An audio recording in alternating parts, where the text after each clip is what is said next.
Death by Bunjie. We are back on the road in Maryland. I will be at my hotel in an estimated 46 minutes. That's not too bad. Got just time to do a little vlog here, and don't worry, I'm not going to talk for 46 minutes. I just want to bring you up to speed on why I'm taking a second trip down here and what in the world is going on with these crossbows. Unfortunately, my other trip was cut short a little bit, wasn't it? That is an unfortunate situation. The last deer that I shot, perfect night. We had wind, we had dropping temperatures, we had tons of deer in the area, we had evidence of a big buck. Everything is lining up perfect, and what happens? Bunjie and I take that shot, and we end up spining that deer, and it's laying under the feeder. That's no good. This is the theme of this year's vlogs, this year's hunting videos, is that times change, and that means a lot of different things. Deer, when I first started coming to Maryland, deer would come to a corn pile that was 15 yards away from the tree stand, maximum of 20 yards away, usually like 12, 15 yards away, and they would come in there and you shoot them, and they weren't even hesitant, and they weren't nervous, they weren't skittish. Now, the deer mill around just out of sight for 20 minutes because they know what's going on at these corn piles. They know the danger that these locations present. They have changed. Deer have changed. It's that simple. So what we need to do as hunters is we need to change as well. The feeder in that scenario set up 26 yards from the tree stand. That's a perfect shot for the SWAT X1, right? 30 yards is 20 yards with the SWAT X1. 30 is the new 20. That's in my book, The Death by Bunjie Crossbow Method.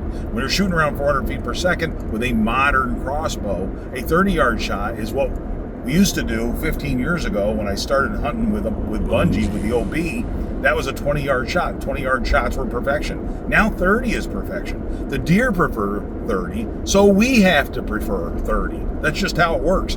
Deer have changed, and they're skittish around those things.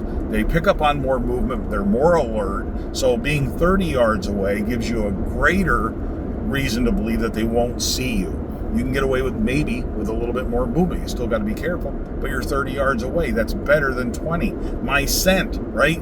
20 plus deer milling around me all night long. None of them blowing out of there that they smelled me or nothing like that. They're not sitting there with their noses up in the air wondering what that odor is, because I'm 30 yards away, not 20, and because I'm wearing a scent lock, right? Scent lock helps with that, but 30 yards helps with that too, right? And as crossbow hunters, as modern crossbow hunters, 30 yards is the new 20. 30 yards is crossbow perfection. In my head from last year, 30 yards, big buck in Maryland, no problem, doesn't even duck. 32 yards, Pennsylvania, right through that buck, doesn't even duck. Shooting right through these animals, they don't even duck, and 30 yards is crossbow perfection for me now. Then I go back to hunt with the OB, and we get down here, and we have that problem. You've got to aim low, you've got to basically don't take shots past 20 yards. That's really the answer with an old slow crossbow. That's the proper use of that crossbow.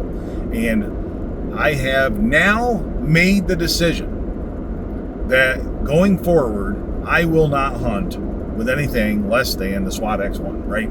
I'm not saying you need the Raven R29X, right? You don't need to go out there and blow your face off with a crossbow. As a bare minimum, for me, going forward, I will hunt with 350 feet per second or faster, and I'm not going to go slower than that.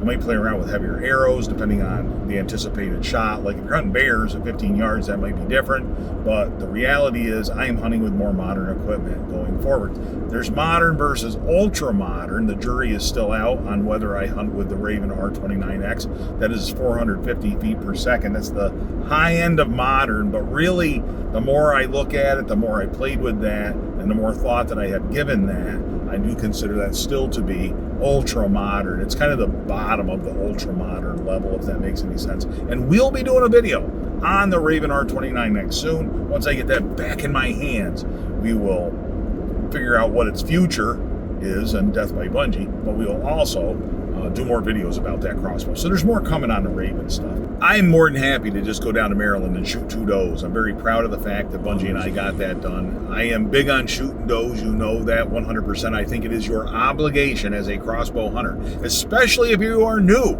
to shoot doe after doe after doe. You shoot every legal deer when you're first starting out. Then when you get real good, when you get your wits about you, when you get that muscle memory down, then you work up to being more selective, and that's kind of where I'm at these days, right? But I've been doing this for 15 years. This is my 15th season hunting with a crossbow.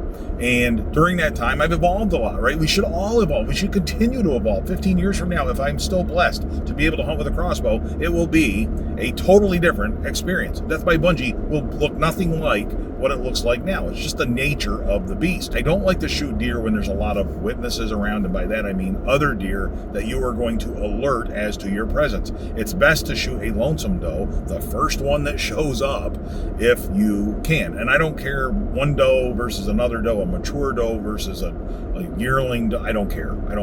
As long as it doesn't have spots, that's really the doe for me. The first one that shows up, I fill that tag. Hopefully it runs off a little bit and gives me a shot at a second deer, right? It doesn't alert the rest of the deer that something bad is going on. I don't think deer are smart enough to put it all together and say, oh, wait a minute, there's hunters here. They don't think that, but it definitely doesn't help, right? It does put them on edge a little bit. So for that reason, I shoot the first doe, and it's unfortunate the spike was there, but if anything, that'll help that spike survive for a few more years. Maybe he puts on a really, really big rack. We come down and shoot him in 4 or 5 years. I don't know, whatever, right? There's plenty of things to do with that, but at least there weren't 20 other deer like the night before, my first night here. There were too many deer there to shoot a doe out of that group because, number one, it wasn't even safe to shoot one. You'd be hitting the other ones that were there as well, and there was that kind of risk. Secondly, it educates all those other deer about the dangers of that feeder, and that's not the business we're in here. We're in the business of killing deer, not educating them and making them make good decisions, right? So the second doe that I shot was in there with a fawn. I don't care about shooting the mother of a fawn. That fawn will be just fine. There is no scientific basis to think otherwise. There are only emotional reasons why you might think otherwise. So don't be thinking about that for 2 seconds, right? Shoot the first legal doe that shows up. That was the first one. And she's not a fawn. She didn't have spots. So that's the doe that I shot. My plan was she would run off and I would be able to sit around and wait until later in the night and see if a buck showed up. And that was my plan. And unfortunately, she died right there at the feeder. I had to drag her out of there. That's a little bit of a disturbance. But what made it worse was when I had her laying over there by my stand, the buzzards were coming in and they were going to be feeding on her by the end of the night. So unfortunately, that threw a wrench in my plans. Because of that, we had to go, and I called my guide and I had him come and get that deer. And I figured as long as he got there before the feeder went off, we'd probably be okay, right? Feeder goes off an hour before sunset. It goes off at like 6:30. So I thought we had plenty of time. Unfortunately, there were deer milling around, but they just never came into the feeder. I never did get the business at that feeder that I got the night before. And that combined with the fact that I had that issue with the crossbow and I was using a crossbow that I was unhappy with, I decided to call it quits and go home. Now, when I get home, I look at the footage and holy cow, there was in fact a buck on the other side of that feeder getting ready to come in right before the guide showed up to pick up that deer. I'm not faulting the guide in any way. I thank them for coming and getting it. It was a judgment call that I made. It was a decision I made. It was something I asked for. And I thought it was the best thing to do. I didn't think it would interfere overall with my hunt, but it's probably for the best because what would have happened is that deer would have come in and there's just too much risk of wounding a deer with that older, slower crossbow. Old, slow crossbow. Either wounding a deer is a problem or having another spine incident. I'm tired of that. I'm just going to move on from that and hunt with newer, more modern equipment. You might as well. It's 2024. I am driving to Maryland right now in a pickup truck. I'm not in a horse and buggy for a reason. The reason for that is I'm not Amish.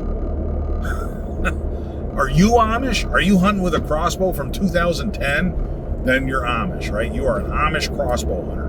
And if you think I'm making fun of Amish people, that's fine because there shouldn't be any Amish people watching this video.